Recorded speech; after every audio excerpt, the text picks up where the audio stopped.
Truth-telling is the bedrock of good journalism.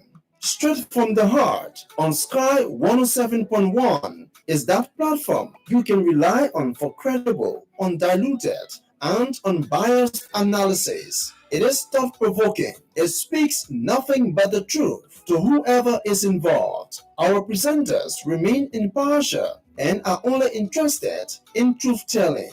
The program comes your way Monday through Friday, 7 to 9 o'clock in the morning. Let's speak from our hearts, heal our wounds, and build Mama area for good.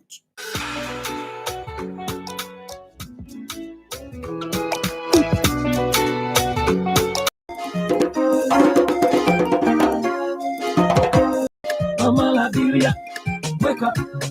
Mama Liberia, wake up. Mama Liberia, wake up. Mama Liberia. Labirens, oh labirens, oh labirens, wake up. Labirens, oh labirens, oh labirens, wake up. Labirens, oh labirens, oh labirens, wake up. In a pray.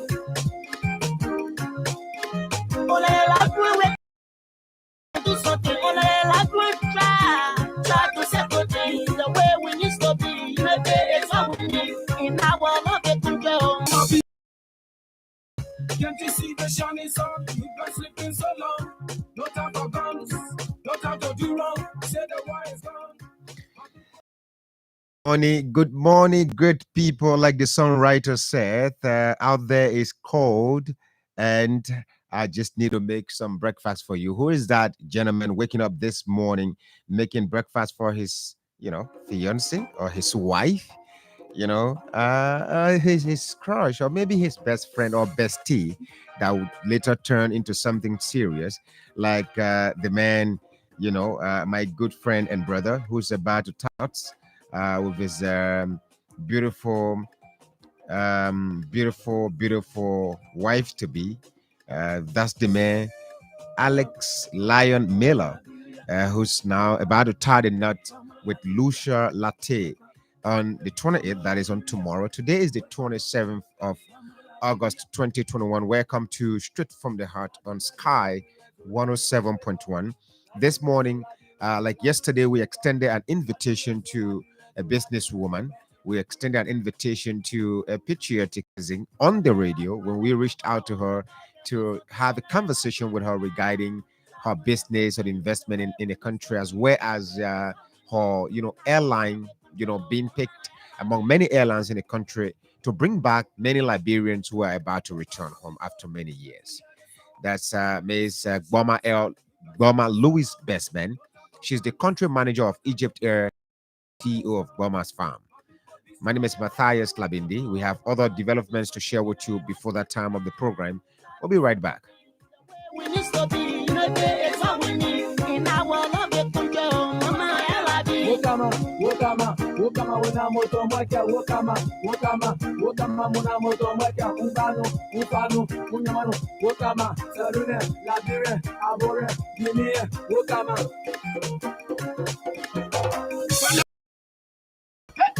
Wokama, no man, give me a man, from man, wokama, man. And that's right, Kissy, where you're from, whatever tribal denomination or tribal line you're from, we are all one people. Let's come together as one people to rebuild this great country, Liberia. Let me say good morning to all of you on this.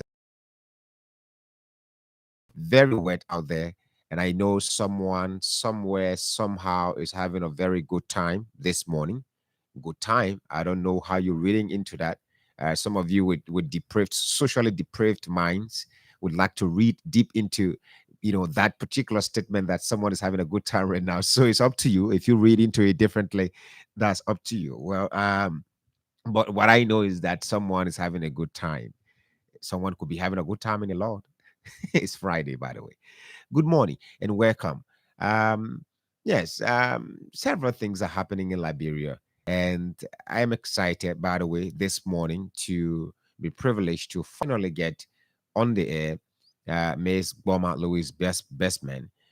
Yes, there are several businessmen in the country, and like always, we always reach out to them to talk about issues affecting the business sector as well as their personal businesses. You know, uh, the last time we had in the studio, Mr. Edwin Tisdale. Edwin Tisdale is the CEO of Champion Design, and Edwin, by the way, the relationship has grown to another level that is to friendship. Because I believe in young people, I believe in productive people. All of us came from somewhere. We all are fighting to make a difference. So whether you're making a difference or not, but I believe yes, you have the mind, you have that urge, you have that burning desire to be the best you can be. So yes, we are talking to Ms. Boma Louis Besme this morning, the country manager of Egypt Air in Liberia, and as she's also the CEO of Boma's Farm. So Boma's Farm is a I don't know how to, it's a mixed business, but she's going to tell us a bit about that. And it's interesting that we have conversation around the business sector sometimes and hear from business people themselves, what exactly they make of the situation in the country regarding business. So there are a number of things on our plate this morning. First, we want to start up with looking at things quickly. We have three things on our plate and open the lines to hear from you. Well, first of all, want to provide an advice to the young people, like my peers. Well, it's maybe some of you who are much younger than I am. That there are many factors, many things that place our growth, our abilities, our potentials on hiatus. So hiatus, that is maybe putting something on a hold for a very long time. Sometimes it may never be removed from hold because of the damage that your action or that particular vice is going to cause to your growth, to your productivity. I want to name a few of the things that contribute to placing young people's progress, abilities or potentials on hiatus. You may add your own thing, your own observation. You may add other things that you think are contributing or mostly contribute to poor productivity of young people, as well as becoming liabilities to the state. And they sometimes become those people who are easily used by unscrupulous politicians with selfish interests, and apart from politicians and other individuals with selfish interest who would like for something to be accomplished for them unconditionally. So, number one, if you are that young man, you are very smart in school, whether you're smart or not, but you have the determination to be educated, there are a few things you need to avoid. Avoid women. Number one, avoid women. When I say avoid women, I am not saying do not befriend female, students. You can be a friend of many females and so, but avoid women in developing the thought of getting in early sex or early marriage. That way, seriously affect you. But in the effect aspect of that particular thing I'm talking about, there is one gender that mostly experiences that terrible effect, and that is the female.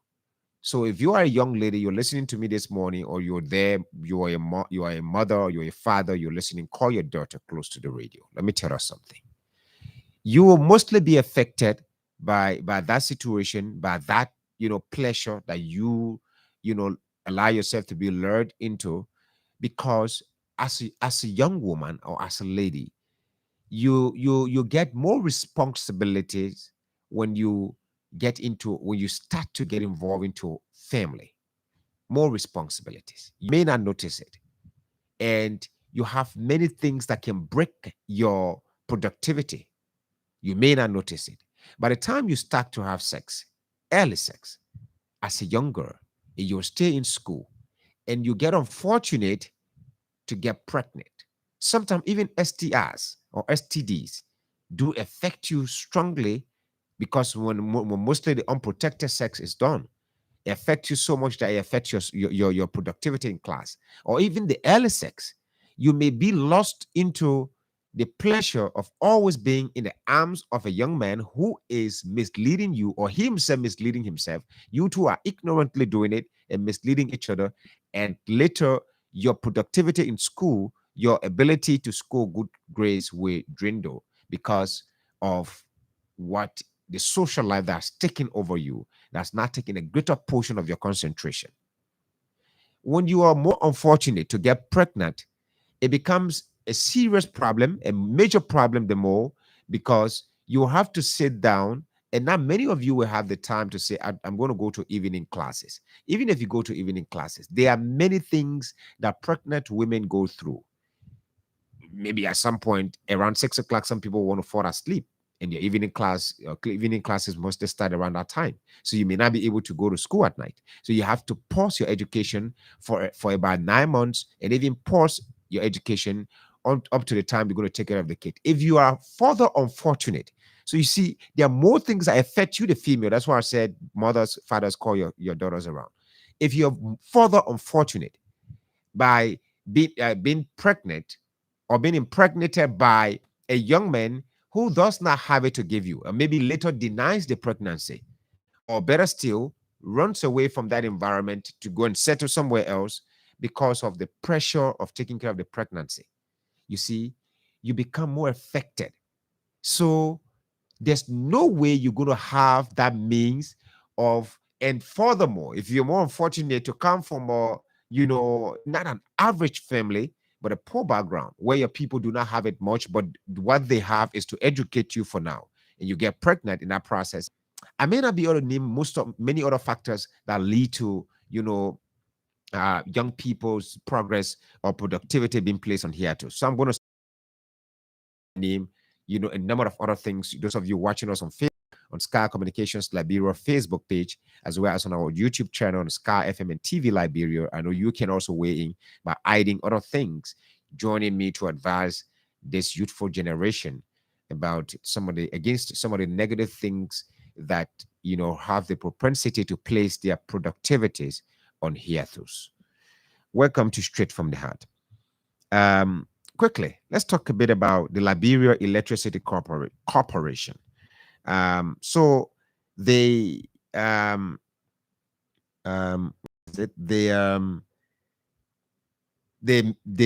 U.S. embassy, right? The U.S. embassy near Monrovia has done a report. I mean, released a statement regarding the operations of the Liberia Electricity Corporation. Just quickly to summarize on that, this is, by the way, except for the figure and the way the US government is expressing dismay in the operation of the Liberia Electricity Corporation.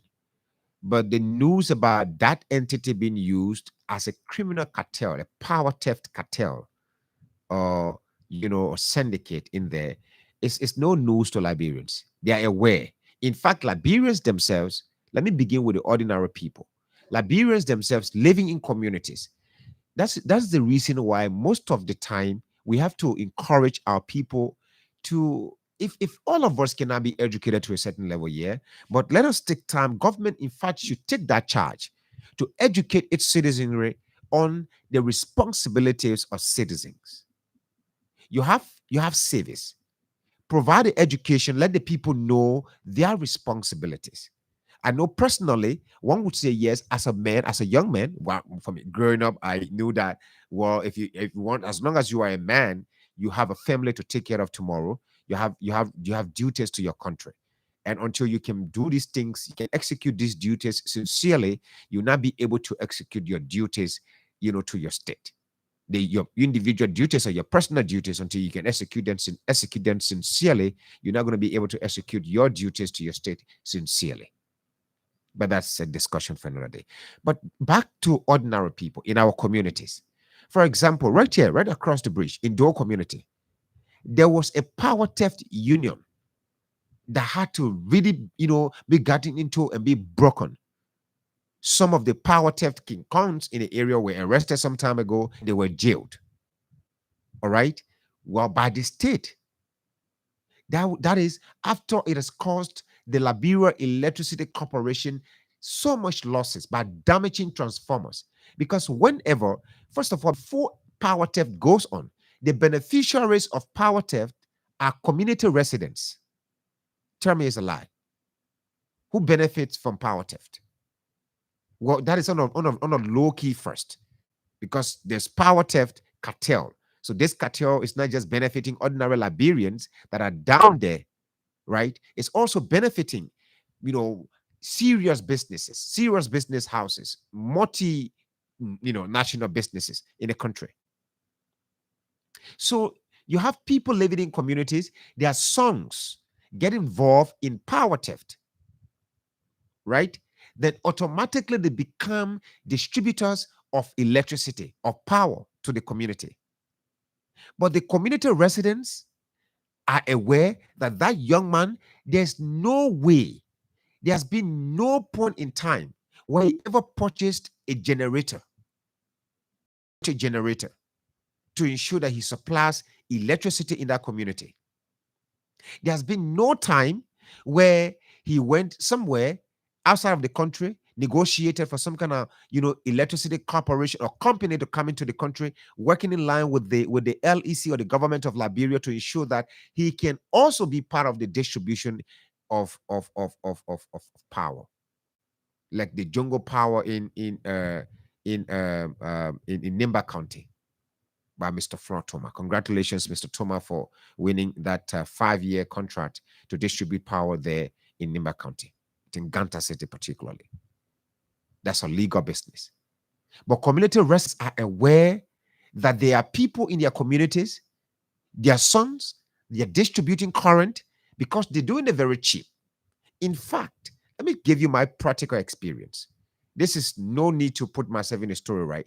But when the LEC, because I live Cartwell, when the LEC was about to get into our community, into our communities, so there was this, serious exuberance expressed by people, serious overly excitement. People were extremely enthusiastic about the coming of electricity in their communities. But when I don't want to talk about the transaction, the kickback and other things that were done during that time. But even up to the time the connection was done, a meter is placed in my house, and there are these knowledge, young guys in the community with knowledge of electricity, right? Connection. They come into the community and get to you and say, listen, I can help you bypass the LEC meter so that you don't have to recharge. It's just going to read a certain amount. Every time LEC comes to inspect, by the time they are about to come, you let us know, we come and disconnect it. In fact, we're going to show you how to do the disconnection and quickly reconnect to the normal. You should always make sure that you have money on the meter. And I said to them, no, listen, guys, I don't do such business. I know you're going to say, why didn't you report them? I didn't see a need to report them. They approached me on a business and I declined. That's a business. Is it legal? No.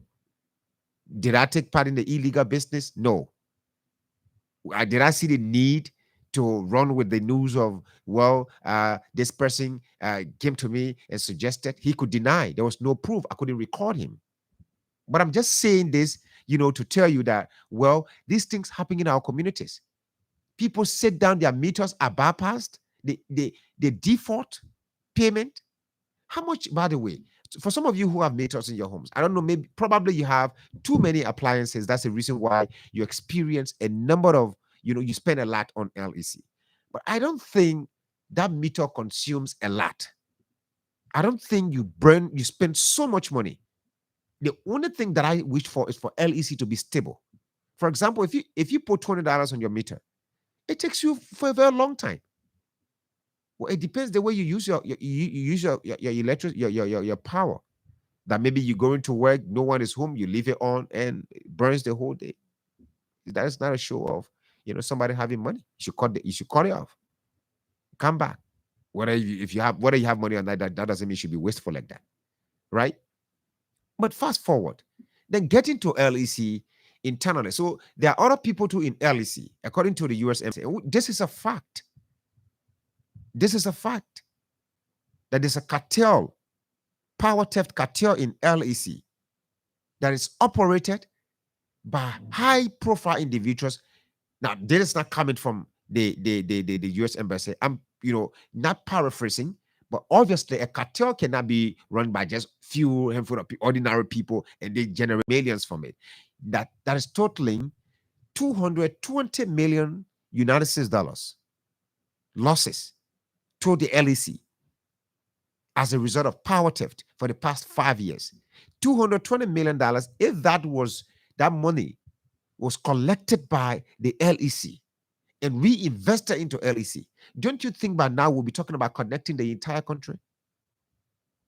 But power theft, again, internally, the very government, you see, government is an institution.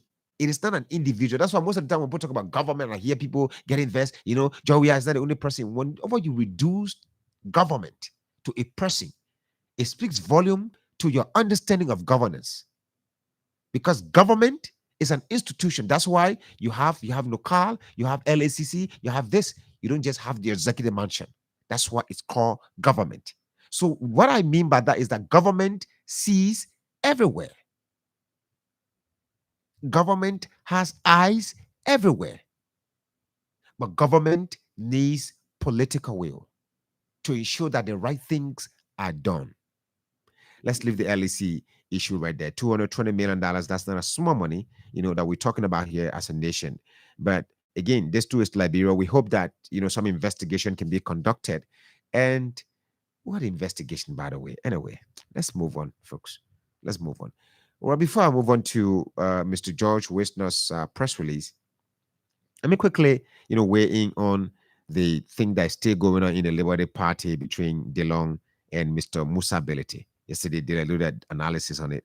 I just want to say, you see, the two men, they may have their personal relationships and all of that, but their deportment on the media or in the media lately, doesn't show any sign of responsible leadership. First of all, black money man, a crook, a BM, is black money man. All right. So you did not deny the allegation. You did not vehemently reject such characterization of you, but you came back to say that since you call me black money man, give me back my 20,000 US dollars I gave you to fund your campaign and the car. What that means to me is that, yes, I agree, Dylan, that I'm a black money man. I'm a crook, but I expected you to know this. You knew it. Yeah. And not that I expected you, but Dylan, you knew that I am this person, yet you receive support from me. Listen, what do you think a drowning man will care about where his support is coming from? Even if you show him the tail of a snake, he will hold it graciously to get out of there. His major concern is that he wants to be saved. And Delon is a man who wanted power. So he didn't care about where his support was coming from, who was giving the support. And this is where we speak about more. First of all, the moral state of our leaders begin to get bankrupt from the time they express desire to contest because of the places they get support and their loyalties to these people. On the other hand, to you again, Mr. Musa Belete, there is nothing wrong in my mind with someone being truthful to someone despite the fact that, yes, the person supported them some time ago. Supported me, and I am saying to you today that my man, even good to me, man, for me some time ago. But I must tell you, what you are doing, the kind of person you are, you need to change from being that person. This is not the first time Delon referring to Musa Belete as a man who is experiencing moral bankruptcy. He referred to the man as Saul, who we all know who Saul was in the Bible.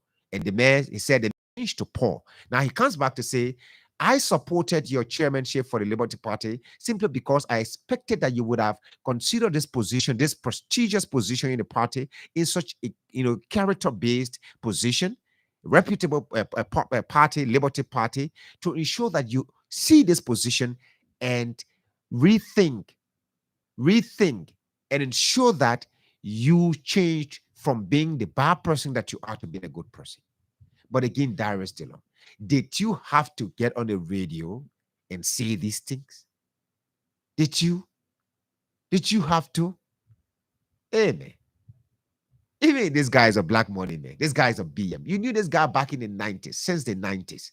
So you really had willfully, Darius DeLong and the rest of you guys in the Liberty Party that are killing the dream of Councillor Charles Walker Bromsky.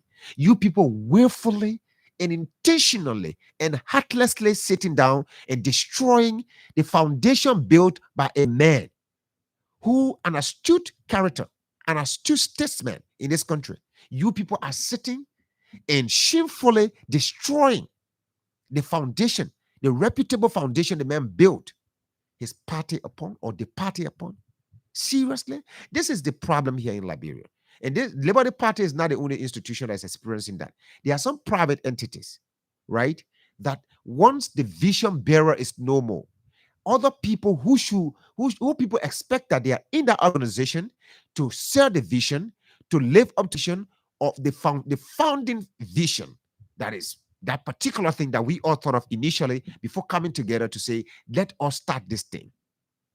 People will sit down and ignore that particular vision, kill that vision simply because they are not the one that, by the way, first of all, figure it out.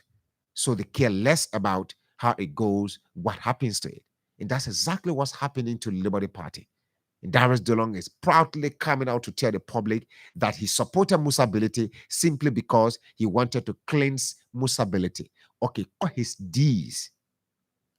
In other words, cover his D's or cover your D's and make you appear to the public that you're a good man, but not in real sense changing from a bad person that I know you to be to a good person. But since the party is believed to be a reputable party in the public, when you become chairman of this party, people are going to say, yes, Musability has now gained reputation in the society. Darius Dillon, really? Is that your analysis of why you assisted Mr. Musability? You guys just sometimes just disgust people, young people who really look forward to seeing leaders, you know, in people they believe in, from they want to believe in or they want to follow from a distance. Let's read quickly. Let's read through this press release or read it entirely. It's just about three or four paragraphs. That's a short one. Written by Mr. George G. Wisner. George Judy Wisner is Liberia's former executive director of the National Investment Commission. And it reads, NRC former executive director George G. Wisner clarifies media reports.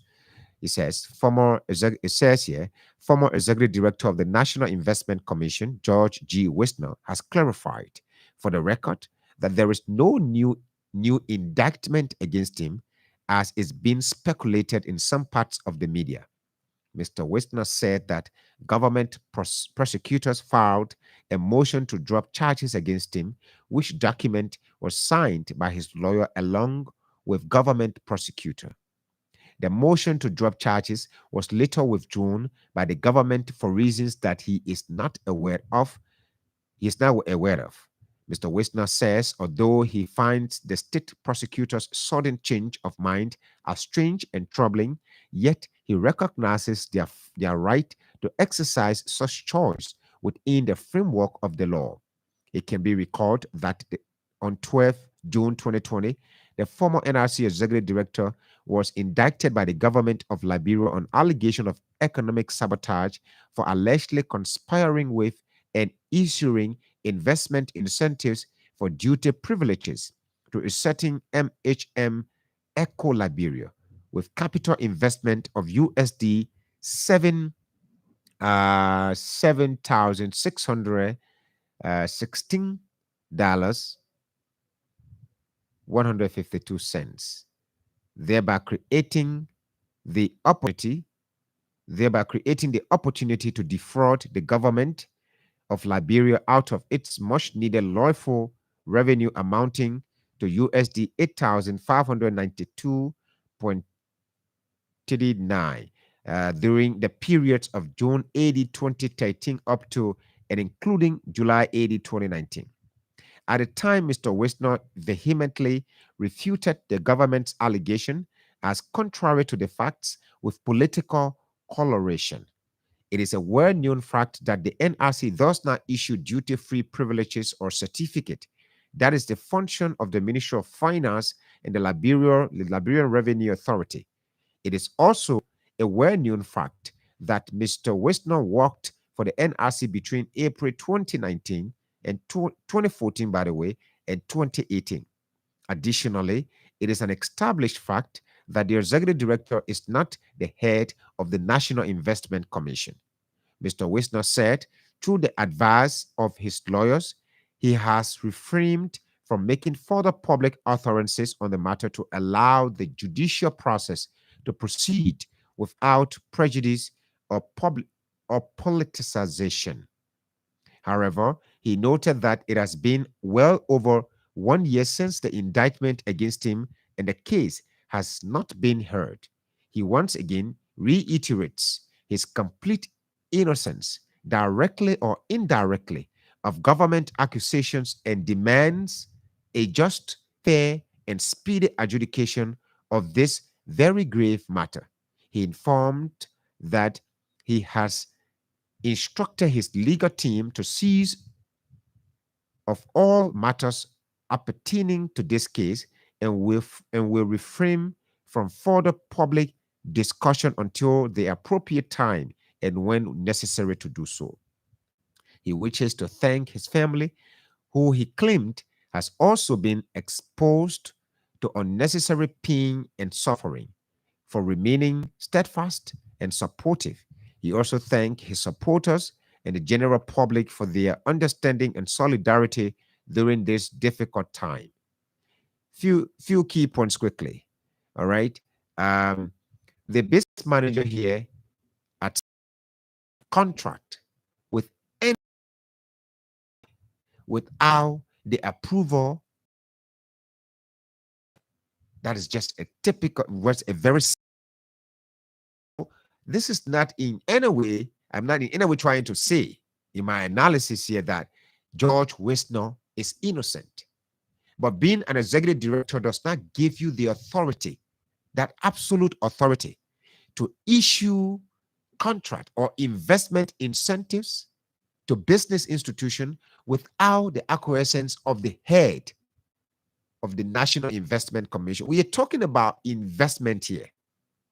By the way, it is not the National Investment Commission that does such issuance of permits or even IPDs, for example. Commerce Ministry also gets involved in issuing IPDs. So when these matters, these are legal matters. The only thing I think where this clarity is coming from now is because there's some other reports in the media that, well, there's a new indictment against Mr. George Wisner, which is saying no, they're not true. These are far from fact. So the media should investigate before reporting. And for those who are doing it, in other words, saying that, well, you have not done, my family justice. Already, the family of Mr. Wisner is going through some trauma already. That somebody works after working for some time, somebody worked with an institution after some time, and they've left the place or they've been removed from that area. Automatically, there's a there are trump of charges, against him for some allegation that cannot be substantiated, or that the accusers or his or her accusers are finding it difficult to substantiate allegations leveled against said individual. It doesn't just affect the person's reputation built over the years, it also affects the person's family because this borders around serious integrity matter. But anyway, you're listening to Straight from the Heart on Sky 107.1. My name is Matthias Labindi. Welcome to the program. Let's now have a conversation. Join us now on the numbers 0777 0777 are the numbers you can call us on to participate on the program this morning. 0777 are the numbers you can call us on to participate on the program this morning. If you're there, join us on those numbers. And those of you also watching us live on Facebook and YouTube, drop your comments. We're going to endeavor to read them out before our second segment of the program. Call us on those numbers now: 0777 0777 221-223. Today is the 27th of August 2021. My name is Matthias Labindi. Let me say good morning to my good friend and brother Alex Lyon Miller, who wears latte. That is on the 28th to the 29th is the wedding, so traditional wedding, and as you call it, a Western wedding. So let's have a conversation now on the following programs. Here, Talking Points, by the way, in our programs, Talking Points this morning. Cause let me first also greet our viewers here. Mr. David E. Harris, let me say good morning to you. You're watching us from Broad Street, Broad and Randolph Street in Monrovia. Hush Too Much Money says, good morning. This is Mr. Sekou Ibrahim Sise. He's following us from Accra, Ghana. Good morning, boss. Once a boss, always a boss. Mr. Ibrahim Sise, good morning. Sekou Ibrahim Sise, good morning to you. And Eugene Harry says, one of Honorable Dillon big problem is that he talks too much. Well, that's Mr. Harry's, Mr. Harry, comment. Sam Walker is also following. Williet Dunbar says, Williet is watching us from Minnesota, the USA. But call us on those numbers 0777 221 are the numbers you can call us on to participate on the program this morning. You're listening to Straight from the Heart on Sky 107.1. With the number of issues highlighted, like I said, at 8 o'clock this morning, 8 to 9 o'clock, we are going to be having a conversation with Ms. Bama L. Bestman. She joins us this morning to talk business, to talk about, investment in Liberia, to talk about what we can do differently. What is that missing link, in our business sector? How we can, make it different. How we can work on some things to ensure that we make a difference, and maybe catch up with other nations, by the way, not just making a difference, catch up, or maybe even be more than other nations, because Liberia has been around. Liberia has not been a begging nation. For now, up till now, we are still talking about losing millions of dollars to power theft in a nation, as a country, losing millions of dollars to power theft. And this is quite unfortunate, very, very unfortunate. Let's hear from this person. Good morning. Yeah, good morning, Matthias. This is Good morning, joining your conversation for Central Time. Mr. Barclay, go ahead. Okay, let me say thanks always for your analysis, credible and balanced for public consumption. Thank you. Well, you see, the issue between Chairman Belete and Senator Dillon, I think Senator Dillon is irrational. He talks before he thinks. Since I got to know Senator Dillon has not been an honest man. He has not been able to tell a real story for one to believe. He did similar thing to Potentia.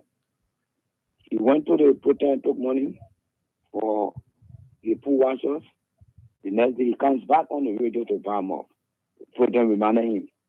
Same he has done again to Mr. Belete. But like you also said, if Dillon knew, in what sense, that Mr. Belete is a black money person, then he been operating with Mr. Belete. So in that case, then who is Dillon too? So Dillon is an accomplice. Exactly. So equally so, Dillon is a black money man. If the record shows that Belete is a black money man, then Dillon is also a black money because it is the same black money today that led into the horse. So who is deceiving the public? And I'm also calling on Mr. Belete not to take that comment lightly, because he has the propensity to undermine Mr. Belete's high-end character. Has Mr. Belete gone to court before and he was guilty and went to jail for being a black money man? You can't do that, When people assist you, and that is, the Bible says, one of the things that is hard to be forgiven is ingratitude. Thank you, my chief. Thanks a lot, Mr. Testimony Barkley. And like you said, that statement should not be taken lightly because it borders around a man's reputation. It borders around someone's integrity, and except that it is a political thing because of politics. And in politics, once we stand together in the same position, easily than when we are against each other. Let's hear from this other person. Good morning, Matthias. Good morning, Mr. Harris. Thank you for your show this morning. Go ahead, sir. Just to add on to where Mr. Barkley just said, I think, Matthias, if I support you with my catch and then you come back saying I'm a drug pet law, Matthias, the catch I supported you with, I will request for that catch. Matthias, I think our senator has done this sincere, really. We are calling upon him to come and address this issue, this allegation that are alleged by senability. The next issue you just raised, Material, about our youth. Just to add on to what you just said, if you're a young person, whether male or female, and you live with a parent, right, and in school, we are calling on you people to focus on your education while in grade school. Because if you're a young boy and living with your parents and get pregnant, I think it won't be a good one for you. Really, you won't be really focused to go to school and earn the kind of education required for you. So we are calling on you young people while in grade school, you focus and learn to the best of your ability. When you get out of high school and get to college, then you can decide what to do next. Thank you this morning, Matthias. Thanks for your contribution on the program this morning. Let's move on to another person. Call us on the numbers 0777 Good morning. Matthias, good morning to all the people. Good morning. My name is Stephen S. Bona. I'm calling from Johnsonville. Let's hear you. Thank you for this discussion this morning. But my attention has been drawn to the power theft in Liberia. Yeah. Matter, let us be serious in this country. To be frank, you can see the Liberian people suffering like this, and the people willing to pay for quarantine. The only reason you see the ordinary people getting involved in the power theft is because they can't get access to the quarantine. So the blame should go to LEC manager. Let them produce more transformer, do more. Somebody is connected and they refuse to pay for quarantine, and then they steal the quarantine. Then you have a grant. But now when you bring one transformer in one community, you connect few houses, and then you leave the other point in darkness. What do you expect them to do? They will do everything to get the current. If one transformer blow off, it will take months for them to come and replace that transformer. Let us be serious. Like bring people new current, they want to pay for it. So they blame going on LEC. It's not the ordinary people. Thank you for having me this morning. Thanks for your contribution on the program as well this morning, my brother. We're going to take our break very early today and take music. Then we take the news. After that, we come back and join the country manager of Egypt Air, Ms. Goma Air Bestman. She joins us from 8 to 9 o'clock. That is 8:05 or 8:06 thereabout. So it's a conversation you don't want to miss. Many times we sit down. Let's take this last person on the line. Many times we tend to forget about what the potential we have as a people to make a difference. Let's hear from this person. Good morning. Good morning, Matthias. Good morning, sir. Let's hear you. Yeah, this is Tamba. Mr. Tamba, go ahead. Yeah, thank you.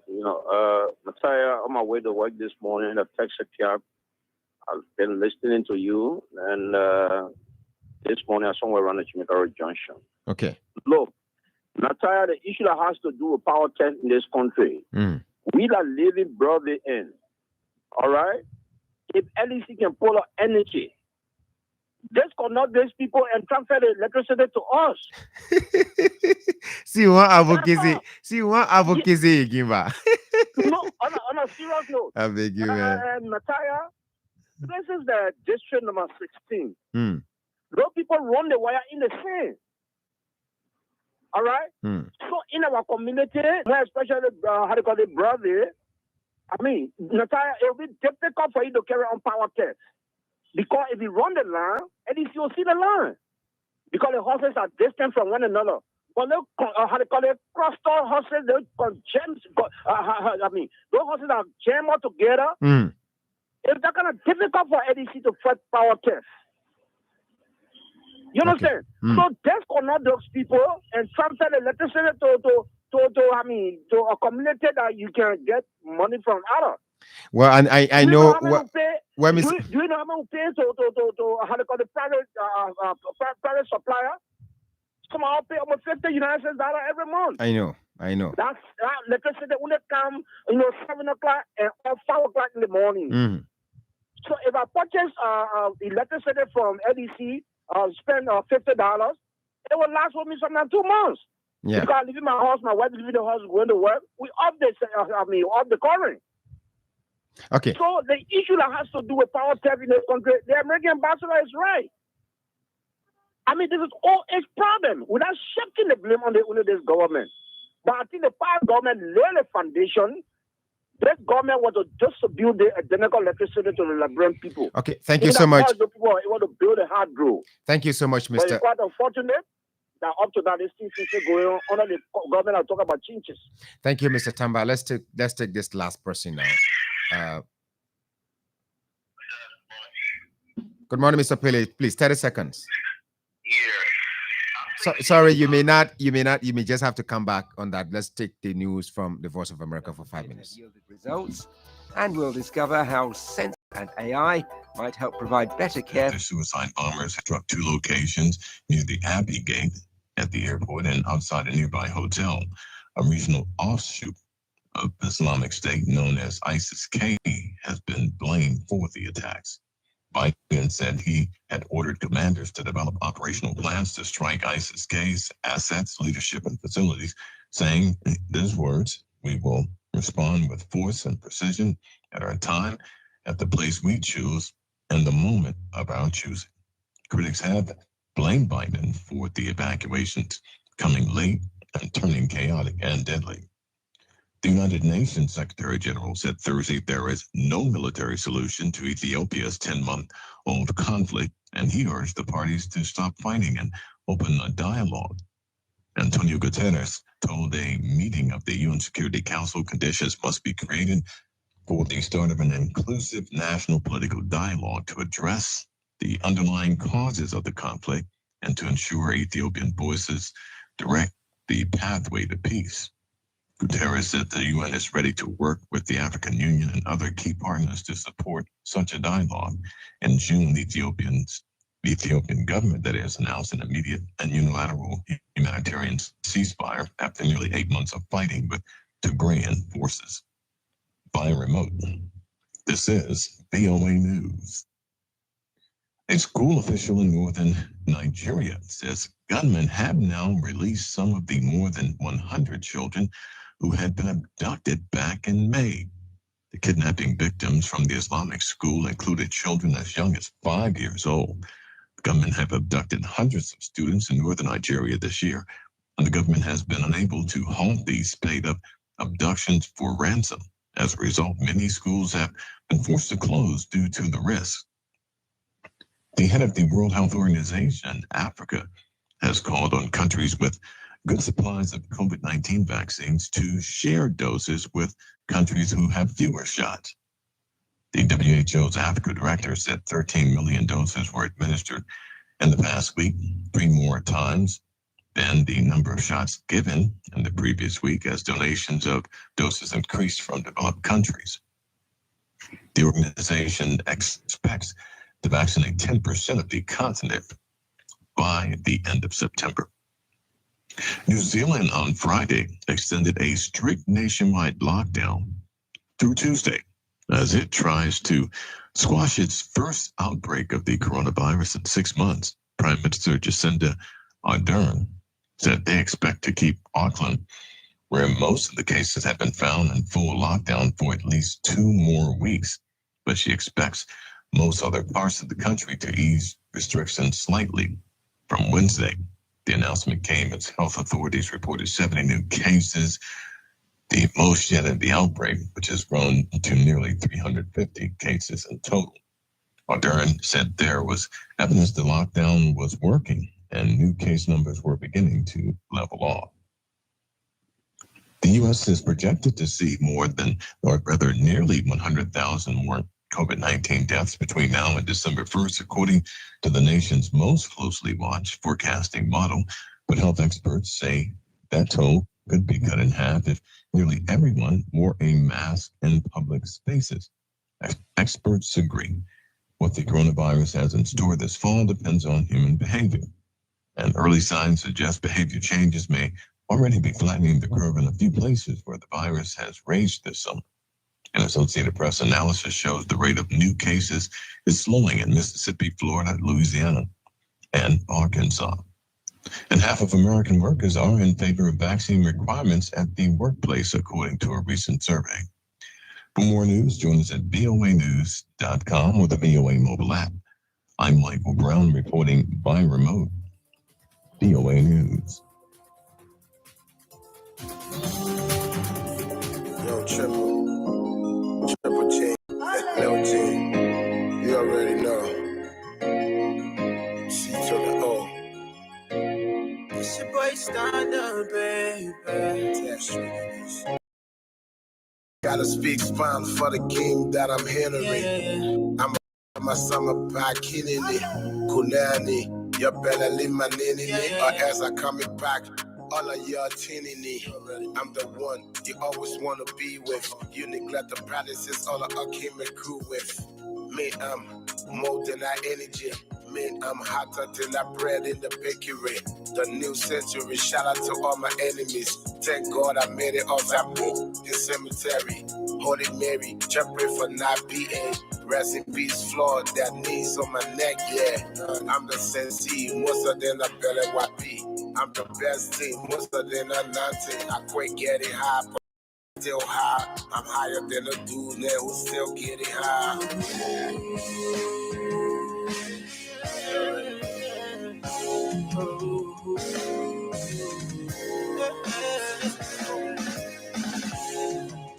It's all just a shine. You can stop silent mean. If I fall, I got peeps like the one that well seen. I'm super glued. You start from that foo-foo. I'm just like a Sophia, that you be my muku. I'm Dulu. My haters, they're not poo-poo. She not Cairo, but I chunk it in her yusu. It's not my taboo, but I'm addicted to good food. She love me to the point she gotta say boo. You said in your words, if I trust and believe, I will not be put to shame. There were times that I fell down on my knees. You came and rescued me. Lord, I thank you for today and for yesterday and the blessing that's on the way. Sometimes you got to fall just to rise again. When I pray, you are always here. And I pray, I pray, I pray. I pray, I pray, I pray. I pray, I pray, I pray. I pray, I pray, I pray. My only God make me big boy, I can bluff now. Respect to all of y'all who understood my pain now. So many problems, I couldn't sleep, couldn't eat. People saying sleep for me, but hey, you read? This apologies to me, so I forced to sneeze. Thanks to my mom for the prayer she did for me. All I hold it did for me, I joined over it. All I tried to set for me, God not dismantle it. Jesus got my back, yeah, you can stop my shine. I'm still wearing the Jordans with a knock sign. I only fall on my back, never on my face. I'm still hopeful, blessings is on the way. Said in your words, if I trust and believe, I will not be put to shame. There were times that I fell down on my knees. You came and rescued me. Lord, I thank you for today and for yesterday and the blessing that's on the way. Sometimes you got to fall just to rise again. When I pray, you are always here. And I pray, I pray, I pray. I pray, I pray, I pray.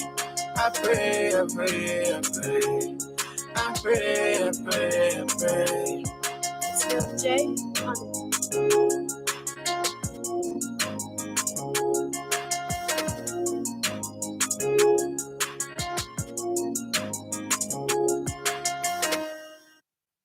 And that's right. I pray, I pray, I pray. That video was shot by Jackie Ross, and the prayer we need to offer for Liberia, we all have to pray religiously all of the time to ensure that we give Liberia that representation that it requires, and that is Stona and Chela Konani featuring Stona.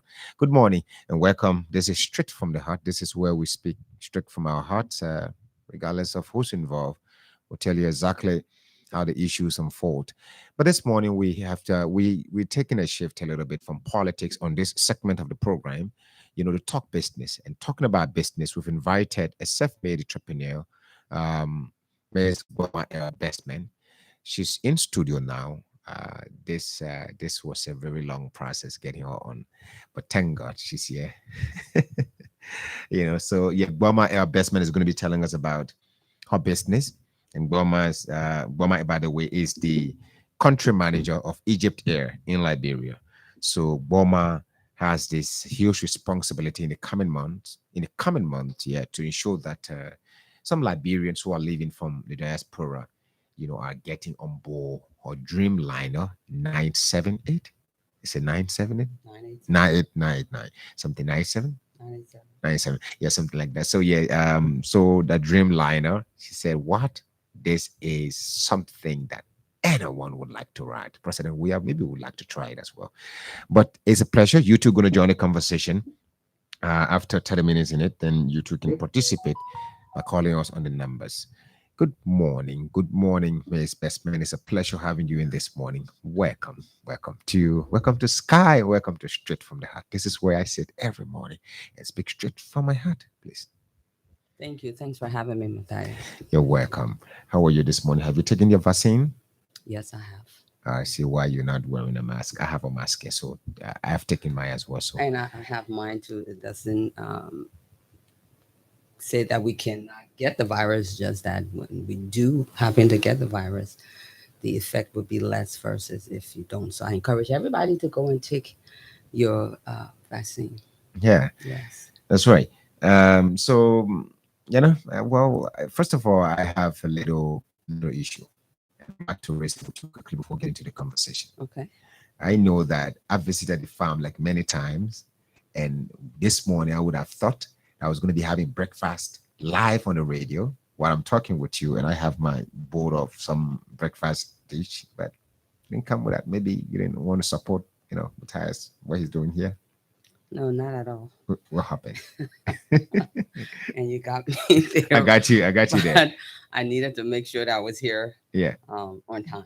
So my apologies. We invite you to come after or tomorrow. Yeah. We have great Liberian breakfast at the restaurant. So we do cassava and gravy, and that's cassava, plantain, and edo. Yeah. And we do what is called the Liberian dry rice. All right. And we have pastries, again, featuring all Liberian food. So come, it's delicious, and come and join us. Yeah, that's right. So who is Boma? Who is Ms. Boma Louise Bestman? Every name has a background. Every name has a connection. Who is this lady? I am the proud Wanna daughter. come close a little bit, please. The proud daughter of the late Colonel James P. Bestman. Was the SSS director during the Tutmos administration. And my mother was the late Izetta Roberts Bestman, or I should say Izetta Edith Roberts Bestman. I am a mother of 3 beautiful girls and a handsome son. I am a woman. I am any woman and every woman. I am an entrepreneur, and like with anything else, has challenges. And yes, you are you. and yeah. And by the way, you're now nothing to hide. But I just want you to speak straight from your heart. I am speaking straight from my heart. So tell us about our education. Well, I graduated from the Howard University in Washington, D.C. with a bachelor's degree in health management. Okay. Upon graduation, I worked for corporate America. I worked with the pharmaceutical company, making good money. Good money, you see. Yeah, I tell great you. money. And the thing about that was money was good. I led my team with a lot of projects from product to procedures, meaning whenever a drug comes to the market, before that happens, it goes through a 5 year of animal testing and a 5 year human testing. So that's where they do all the clinical trials, and we monitored the mortality rate of that, and it was good money. But as a single mom at that time, you I was always home late. And I remember just seeing my kids sitting and waiting for me after school.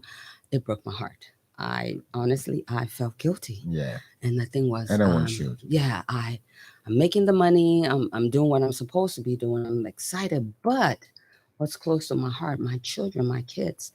And then I decided that I wanted to do business only because I believe that it would bring the flexibility that I needed With the family, with with the the kids. family, Okay. especially. That was because of them. That way, I'll be able to interact with the teachers more. I'll be able to volunteer my time in school and run my business as well. Wow. So I believe that's And how I you're from venture. Howard. Wow.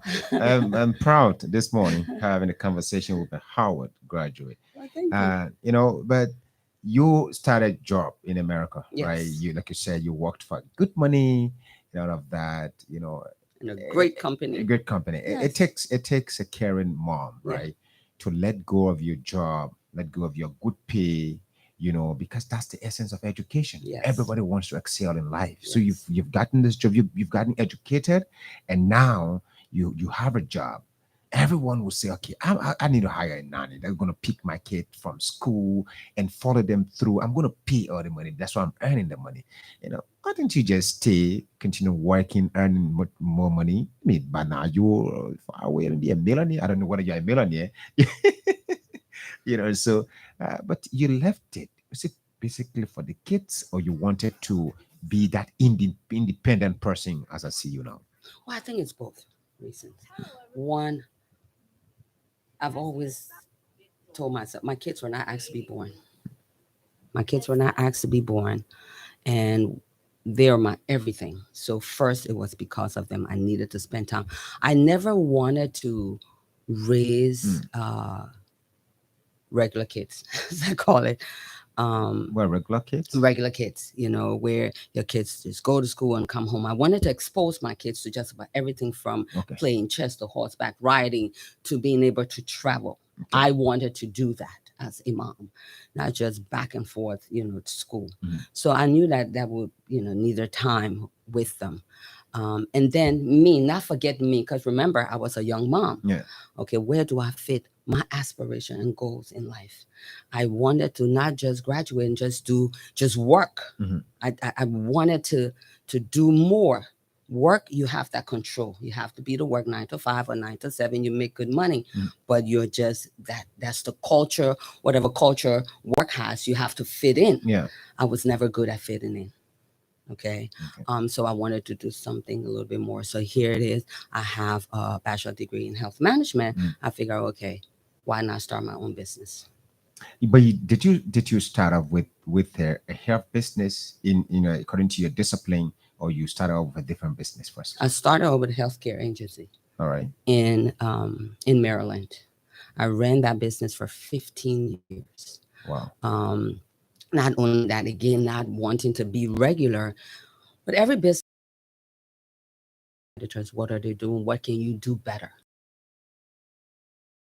So I started with just a regular healthcare agency.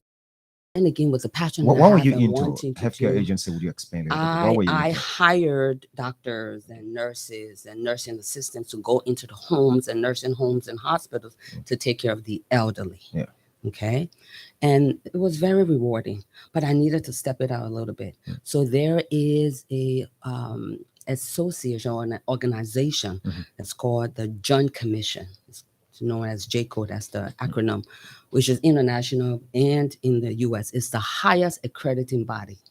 So again, me thinking out of the box and very competitive, I wanted to have that gold seal of approval. That's what it's called. So I wrote requesting J code to come in and accredit my business. Okay. That means that will make the business sellable for good money, and also it gives you that gold seal of approval, saying what you're doing, the care you're providing, sending the nurses out, sending the doctors out, is quality care. At that time, you already had a capacity because, calling such an institution, an organization, Yes. to accredit your business, it means you must have taken it to a certain level, Yes. that it will warrant accreditation. So Yes. did Yes. that you already build the foundation and already you are already given it that status. Yes, that it needed we're about 6 years into the business. Remember, I before ran writing. this business All right. for 15 years. Yes, you have to, because I started this business on the bootstrap. So yes, into the 6th year. In the 6th year, we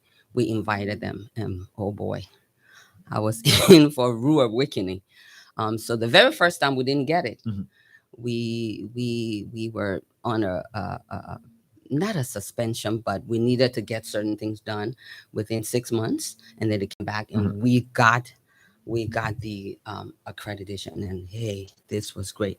Honestly, after we got it, within 6 months of the accreditation, because your name goes in the pool, and there's this press release that we were the one in Maryland. I'm proud to say, as a Liberian, we were the only healthcare agency that was accredited by John Commission.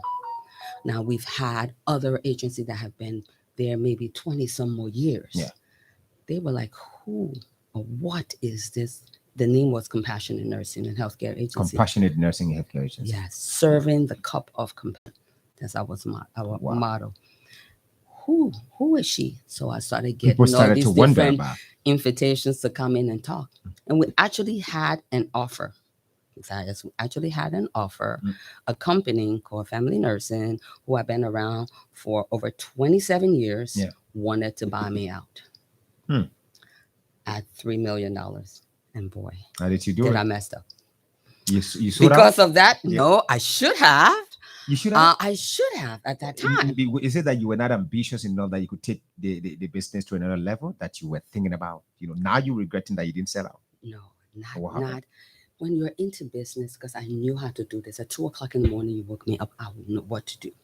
Okay. They needed my Joint Commission, and this is what is business. They needed that Joint Commission accreditation. If I would have sold at $3 million, within less than 2 months, I would have had another healthcare agency and another accreditation, maybe 1 or 2 years after.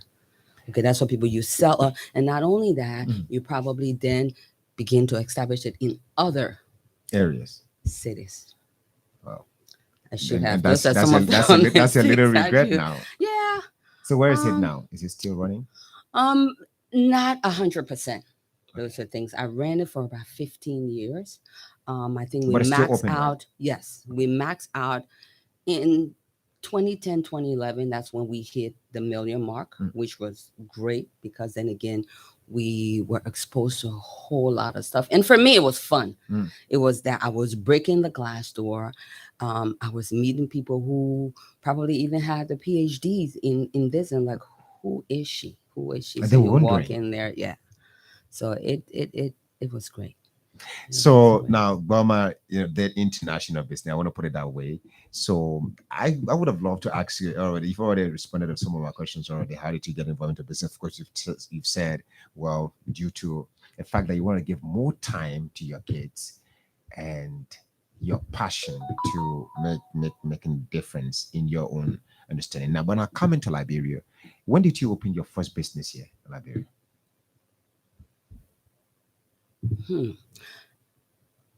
Let me digress for a minute here. Yeah. So I would say after my business in the States, I wanted to give back. Yeah. Okay.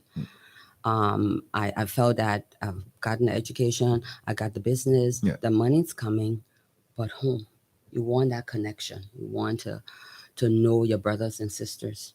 People don't want to know that you know until they know that you care. So I wanted to come back home. Okay. So having been home for 20 plus years, I wrote at that time the Minister of Health, because that was my area, Dr. Gwanagali. I wrote and said I wanted to give back.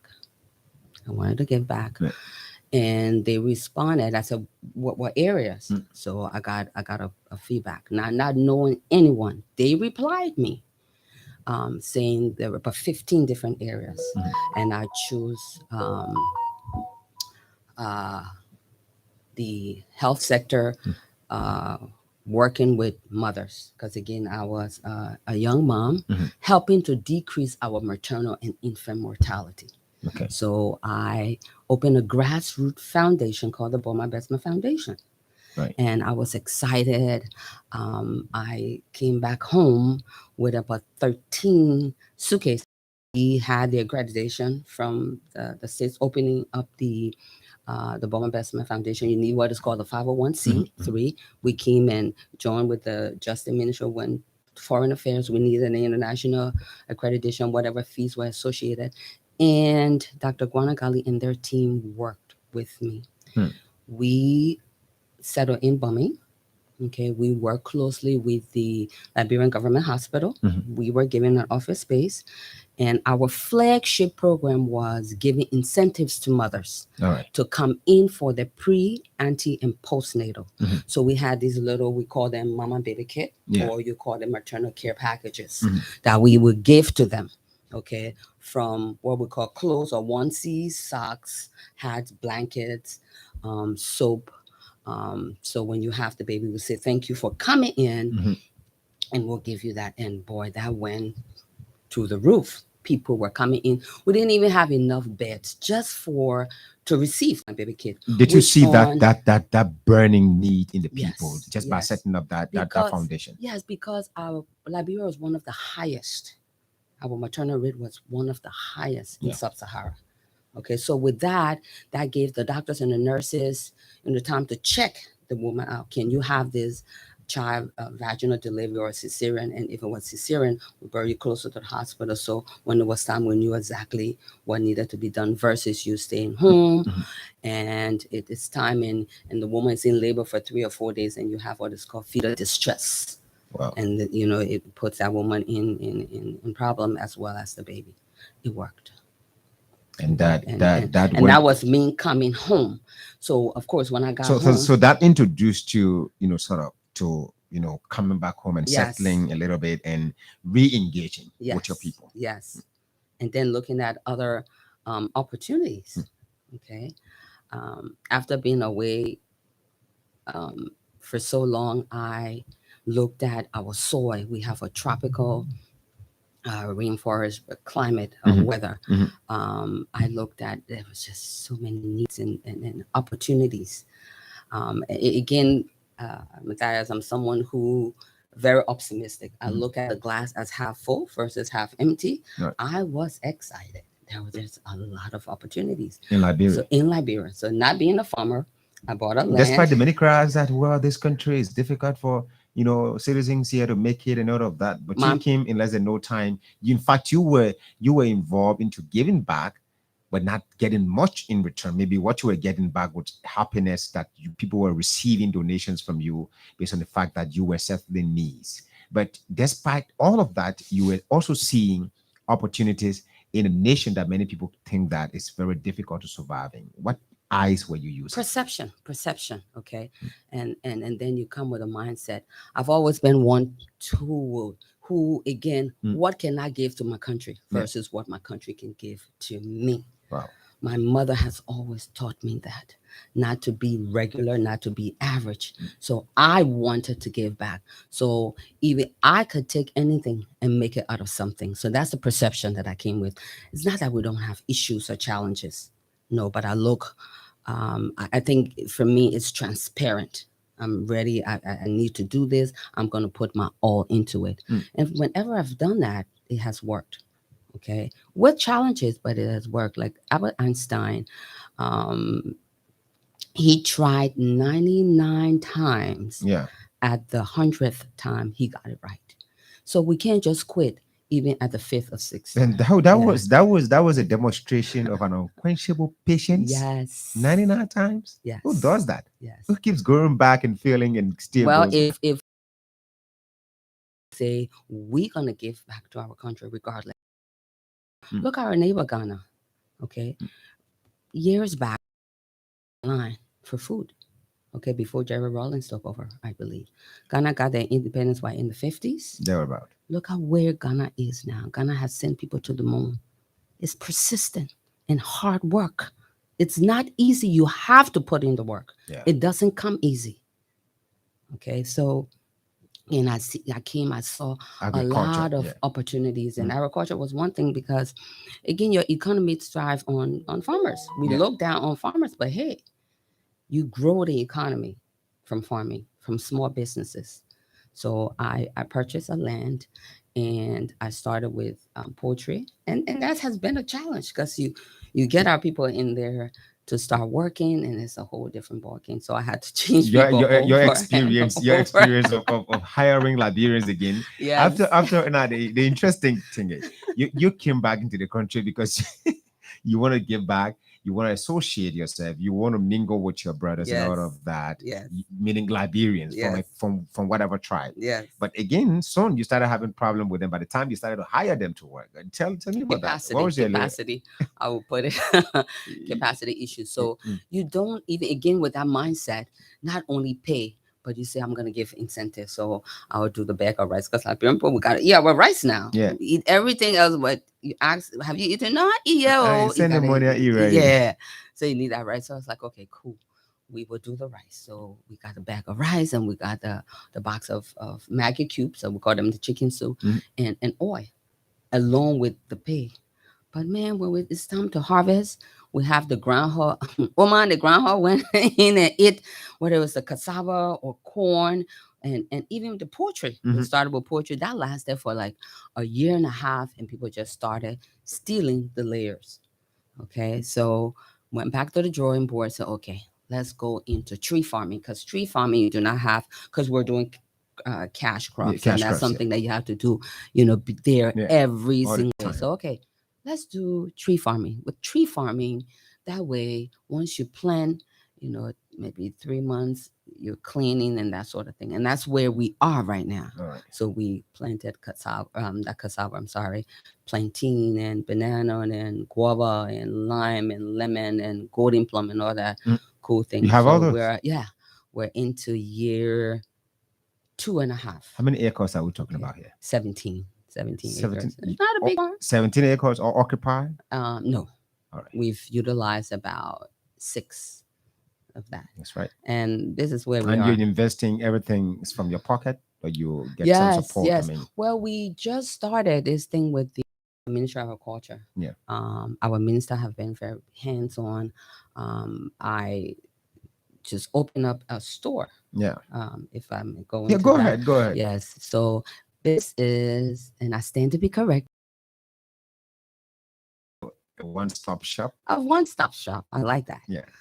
Where products and produce are displayed at that store. Liberians, we are so innovative. When you say products and produce, I don't get it. Are we manufacturing? Are we doing some manufacturing? Yes. Are we transforming our products? Yeah. So first of all, we are working with farmers. We are actually growing carrots and onions, the purple onions, in Sanikole. Okay. And we're working with the farmers that are doing that.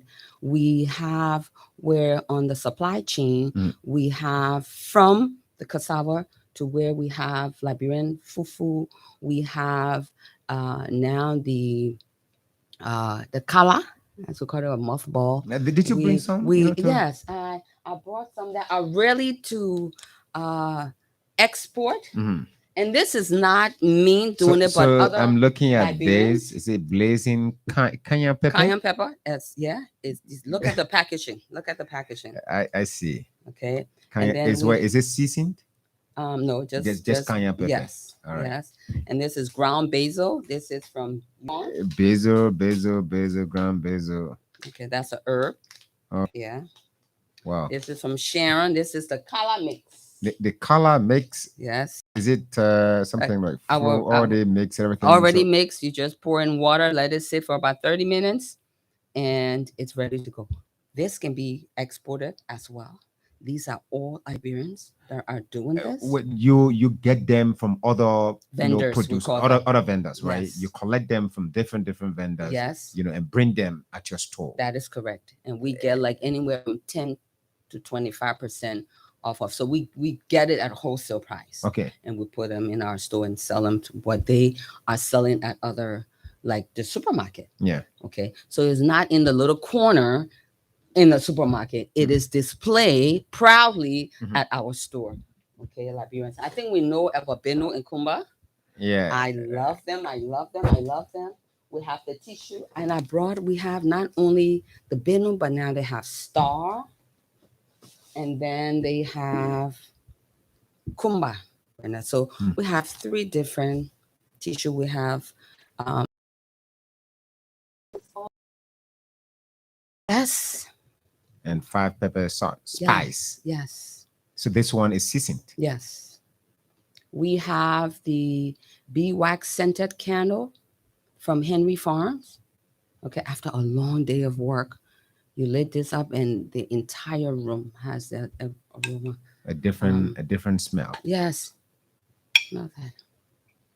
Wow, smells nice. All Liberian. All Liberian. So now this is interesting. I'm gonna fill your table. More, you still bringing out more? And yes, we have the moringa soap. A bath soap made of moringa, coconut, and lemongrass. Yes. We have the Liberian pure honey. Pure honey. Pure honey, ginger. There, but honey. I don't see the honey bee in it. So it's a little bit, filter. I think it's maybe it is filter. All right. Yeah. But this is pure honey. Pure honey. All from Liberia. All from So instead of us now waiting for the boys to bring them in the buckets by the wayside and we eat them, just buy like that and take home. So we can now go to the store to Burma's farm. Yes. And go to ask for the store and get a bottle that is well processed and take home. Yes. It's just like another form of red light or a Gorbachev market. Yeah. It's just that it's a cleaner version, if I may say. Yeah, cleaner version. You have air conditioned, but everything and there is all Liberian. So if we talk about partnering what is in this other bottle? This one. This is baby oil. And this is by Mamu. Made Johnson. In Liberia as well. Made in Liberia. Yeah, Mambo Johnson. That's Mamu a wonderful Johnson. Guy. Young, brilliant Liberian. And he didn't forget you, man. This is the beer moisturizing oil. Okay. So again. All right, listen, I know my table is already filled. And many of you watching, you already seeing a lot of things. So I must say, well, I'm carried away already, right? That you really, I like your innovation, like your creativity, your passion to make a difference. Who would have thought about this? That, okay, let me get to Liberia. Maybe Liberians do not know what we are into, what we are producing. I will open a place that will invite them to come and see coconut oil in bottle processed, to see palm kernel oil, to see pepper color processed, to see seasoned pepper. Yeah, everything processed, to see soap made of moringa and all of that. So in the end, how did you, by the way, come up with this one? You are into agriculture personally. How did you develop the idea that, well, I need to do something different? Let me get something. Let me just get a one-stop shop. How did the idea come up? I've heard someone say love for country. Okay.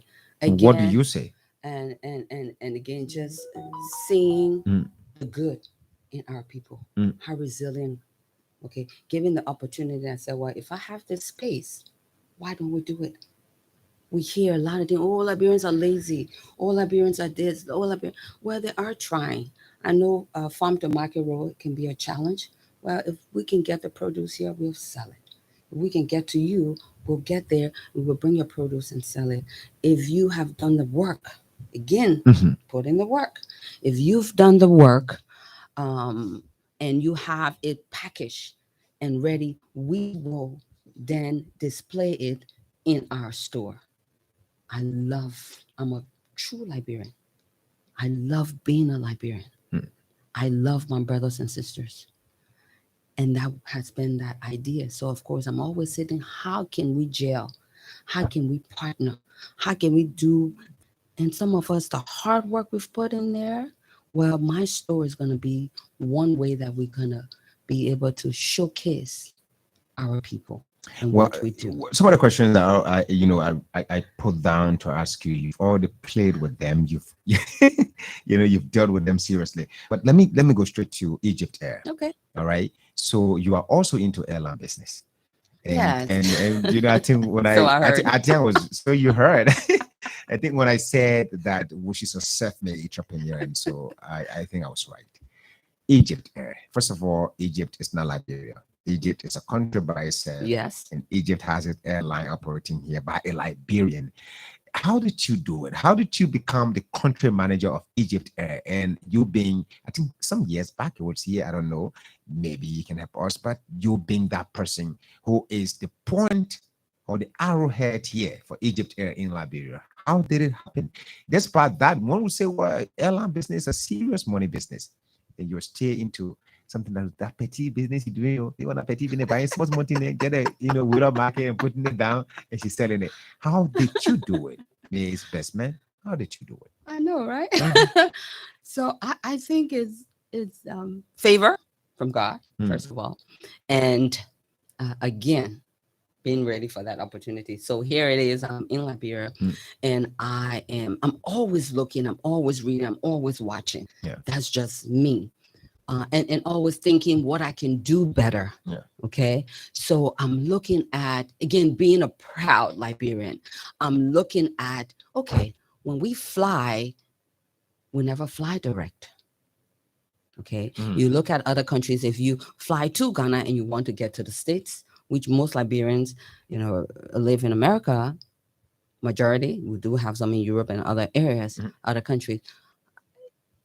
If you want a direct flight, once you're in Ghana, South African Airlines will take you to the US direct. 8 hours, 9 hours, you're there.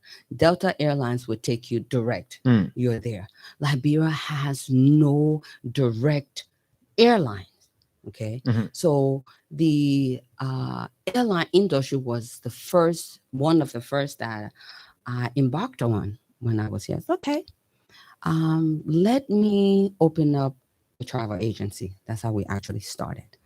When I opened up the travel agency, okay, there's something called the GSA, where you get the license to be able to bring other airlines into the country. Right. Okay. And again, asking what I can do for my country versus what my country can do for me. So I went on skipping. When I was in Ghana, I had conversations with Emirates and Egypt Air and other airlines, talking to them how they could come to Liberia. Okay, we want to have direct flights. We want to have other airlines, okay, reputable airlines, great airplanes to be able to fly our people in grand style to Liberia and other places. Of course, I did my homework. Egypt Air, one of the oldest, and flies over 75 destinations, places that our people can go to: Gwangju and New Delhi, okay, Beirut, okay, the US, of course, the UK, and a lot of people are going to Dubai. And I don't know why not go to Namibia and Ghana and other places in Africa. But yeah, our people are going to Dubai. So again, there was that need. Yeah. And as a business person, the whole idea of business is where there's a need, meeting that need for our people. Right. It took a while. It took a year and a half. Going through the process of making Egypt Air to come to Liberia. Yes, a year and a half, sending in presentations, sending in PowerPoint presentation, flying to Egypt, Cairo, for an interview, walking in that room with CFOs, COOs, you name it. There were about 8 of them. Billionaires you talk about. There you go. Having a conversation about airlines. Who is this lady? Yes, she's brave. Where she's from? Do you have any aviation background? None whatsoever. Just do a lot of reading and research. So I was ready for them. I knew from the CFO what they did, how long. It was a long table. Okay, I sat across from our COO. And really, as I walk in, I said my 23rd song. I was like, okay, Boma, this one here is a little bit too much. I walked in there, but with a lot of confidence, because I had done my research and I needed this for my country. And I needed to prove that we can do this. I needed them to know that I know what I was doing and what I was getting into. Then I knew about their airline. Okay. I also had to show them stats. Okay, for 3 years from other airlines that have been in Liberia and that have done well. Okay, because at the end of the day, it's always the profit margin. It's a number game, and you have to understand that. Yeah. Okay, so I went in there with the tenacity and with the willpower and God blessing me with confidence. Okay, and I think when I did that presentation, 20 minutes it took me. I thought it would have been longer.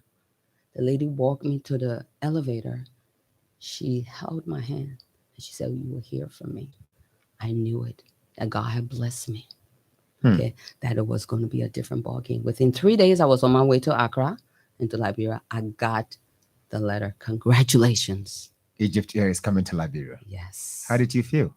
What was your first reaction? Excited. So Egypt Air was coming to Liberia. That was the first thing. We had a ticket office.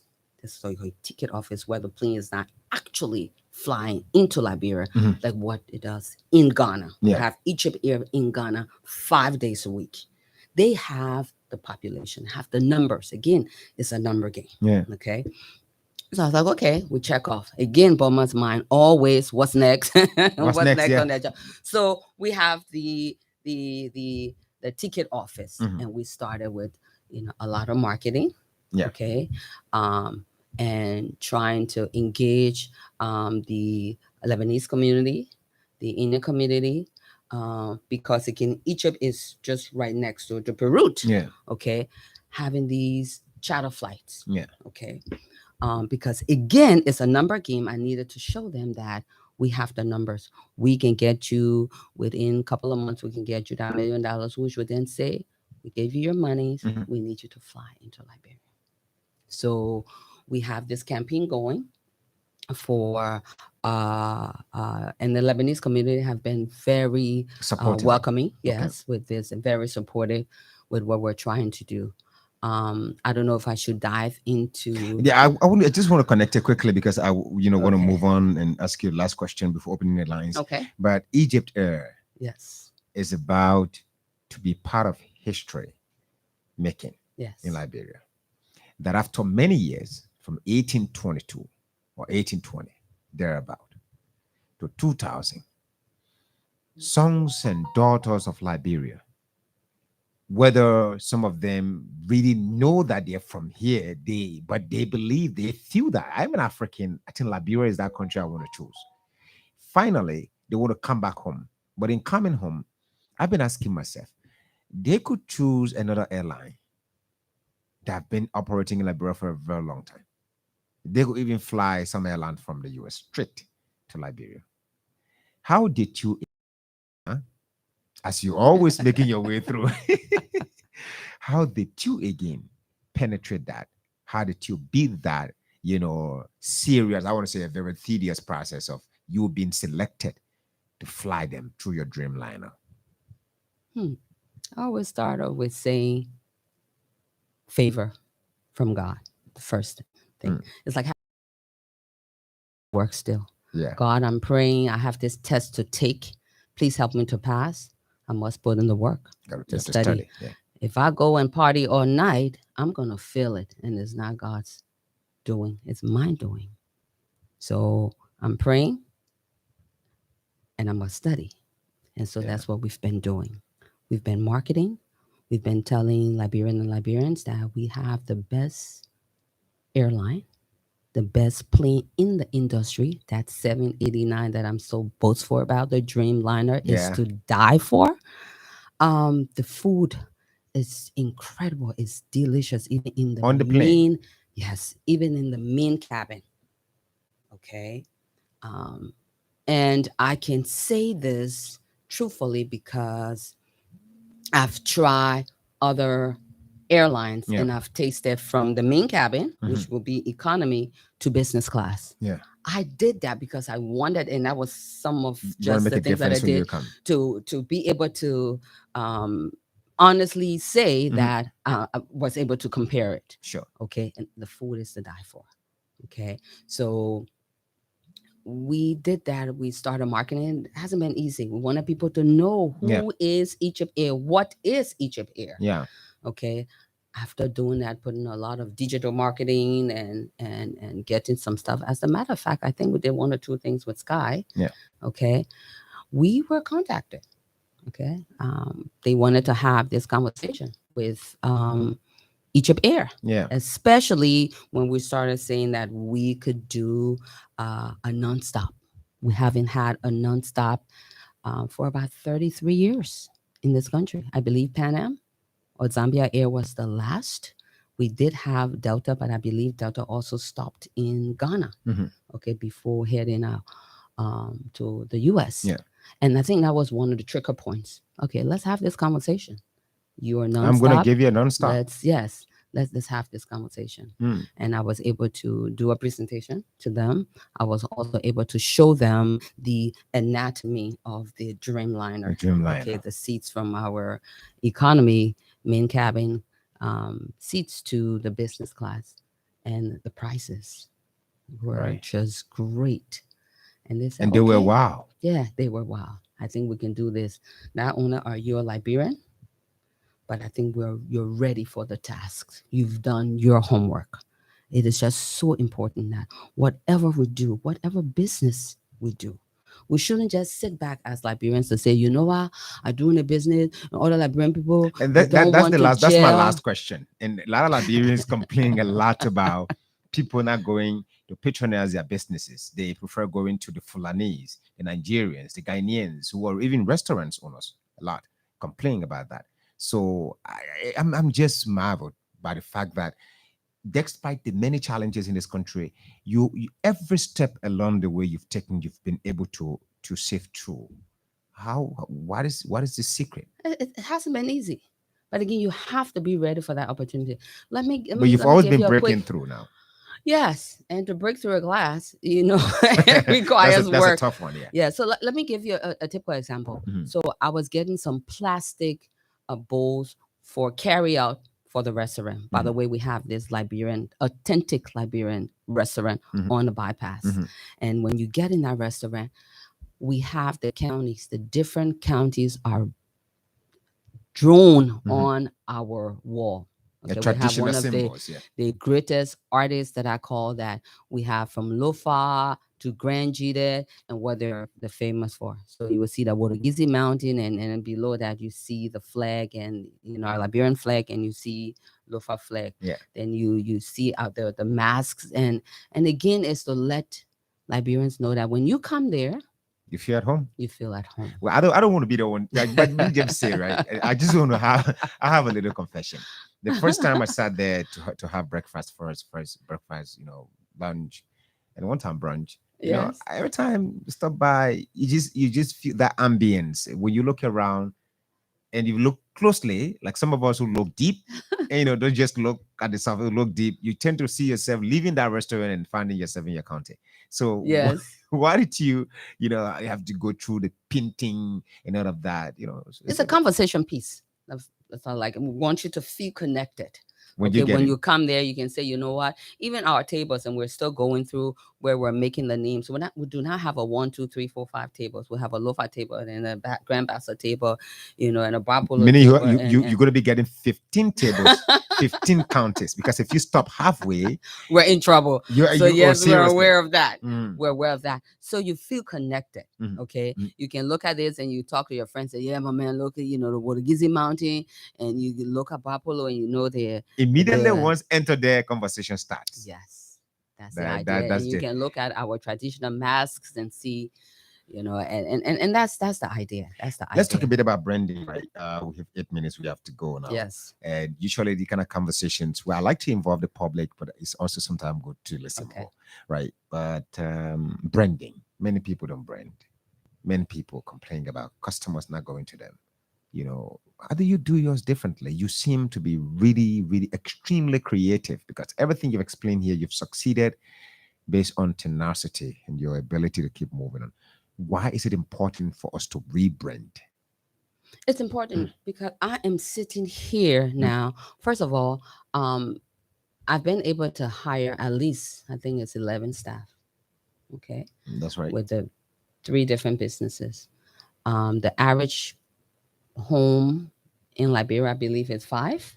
So 11 times 5. I'm excited to say whatever numbers we come up with, by 55 or 60, that means I feed 60. Okay. But not only that, I believe when you are passionate to your workers, they will give you even more than is required. Do we have challenges? Yes, we have challenges. But I think they know where we stand. We talked about customer service every day. We have meetings. My manager in the restaurant, I think he's the best in Liberia. Okay, he's the best cook in Liberia. We have those workshops. How important it is when a customer from the door, when you walk in, how to greet the customer. And yes, yes, and yes, the customer is always right. We are here because of the customers. Without the customers, you're not going to get close down the paid. business. I'm not going to get paid. So, however way you feel, the customer is always right. And for some reason, they got it. But we don't just sit there. We're constantly teaching. We're constantly having meetings about it. I gotta And hold we're you. constantly training. I gotta hold you, May's best man. I'm just carried away, by this smart woman here that the time has gradually actually crept away from us. We have 6 minutes, but you can call in on the numbers 07777 107 07777 Mr. David E. Harris says, I am proud of you, madam, for going this far, and thanks for coming to Sky to Liberia. Hello. So Liberian will know there is a Liberian that's doing well in business. Good morning. Good morning. Good morning, sir. Let's hear you. Mr. Thanks, Matara. My name is Roland Tiba Jr., the member of the Veterans Bureau in the Baguba Army. My man, get to Bogi Oil. My man, you know what happened here? From the time I tried to follow, and the lady tried to display all the African dish, my kid tried to water. Yeah, man. Come for Bogi Oil. Yeah. Yeah, go ahead. Yeah. Let me say thanks to that madam. May God bless you. Thank you. And this is what we are crying for. But some of us, our full attention is on business. Madam, we want to encourage you with all of your successful skill, your skill, how to convince partner, how to get in. Almost all of what you have said, you have been successful. We want to appreciate. This is about time. We appreciate. For some of us, we are young entrepreneurs that try fortunately hard to ensure that we maintain the little business piece. We are appealing if there will come a time that you are appealing now to teach other people your strategies, to teach other people your strength, to teach other people your weakness, so that we get able to force. Because I tell you, when you have 14, 15,000 Liberians engaged in the business, and you see how productive we become. The issue of the percentage of wanting to go into government, the wanting to go in public offices will reduce. Thank you, Thibaut. Thank you very much. Thank you, sir. Let's hear from this other person. Good morning. Thank you. Good morning. Mr. Kennedy Corey says, oh, wow. I'm proud of Liberians producing. Thanks for sharing.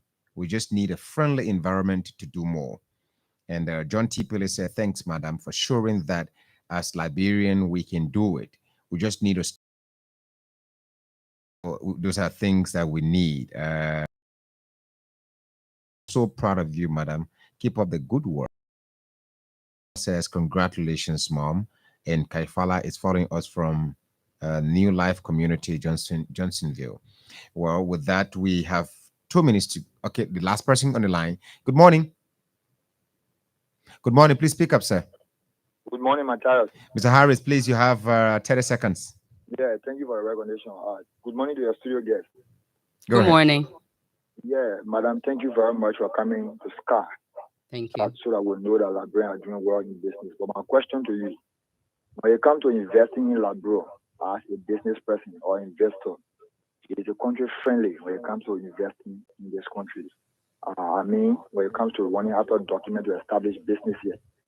My next question has to do with the purchasing power of Liberia on a larger scale. How can you compare it to other countries? Okay, thank you so much, Mr. Harris. And we have to go with that. We just have to close up, madam. Thank you so much for coming, and we appreciate you. Within a minute, please.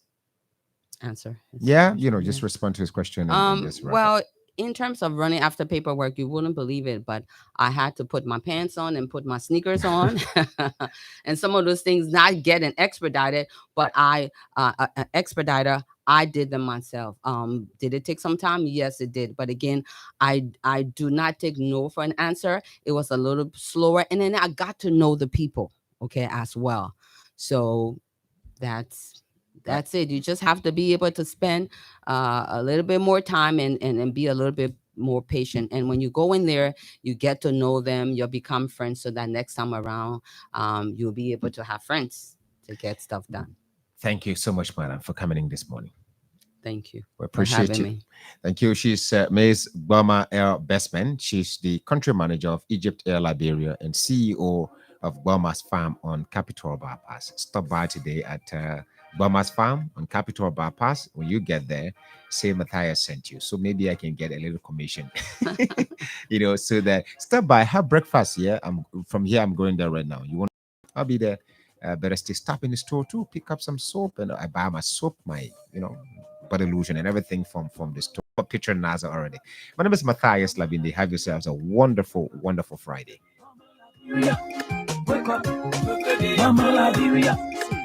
Will the Taliban be willing to share power with rival leaders?